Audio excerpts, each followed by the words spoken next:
So you haven't seen Iron Man. What have you seen? What make yourself useful? I saw. Wow.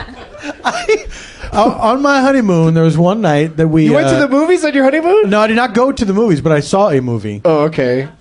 We would have a happy hour in the hotel room where we would have wine at like earlier and earlier every day, and then one day happy hour started awful early, and we were ready. There was one night where we slept.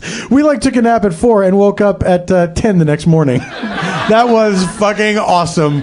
There was a moment where I woke up at 1 a.m. and I was like, oh no, this is going to be terrible. I was instantly asleep again. And then woke up, it was the next day. It was fantastic.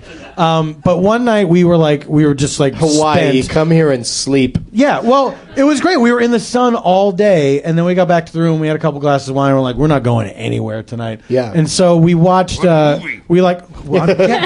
getting It's driving to it. Jimmy crazy.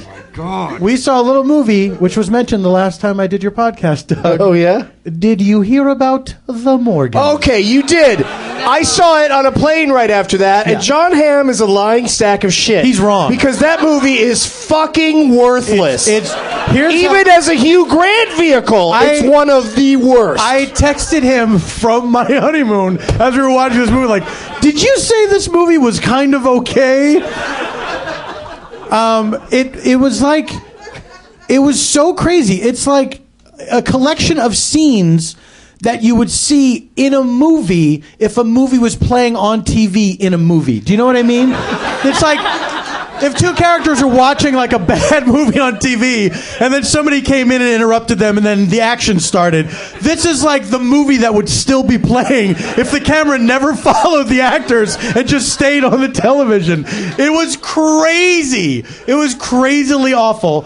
Then I saw on the plane back from Hawaii, the movie was Leap Year with Amy Adams, romantic comedy, which I watched with the sound down, and I was able to completely follow from start to finish. Yeah, you knew what was going on. I would lean over to Janie, my wife, and I would just tell her, like, okay, now she's going to marry this asshole, but she doesn't realize he's an asshole yet. He's like a real type A business dude, and then later he will reveal himself to be a shit. And then it's like everything played out exactly. And then I realized there's the long, arid stretch in a romantic comedy like that, like in the tradition of It Happened One Night, where the two people that are not supposed to fall in love, you gotta wait and wait and wait for them. They so don't get along. Oh my God, it takes forever. They are like the opposites. Oh, it takes forever when you know what is going to happen. It's horrible. Yeah. So yeah, those are the last two movies that I saw.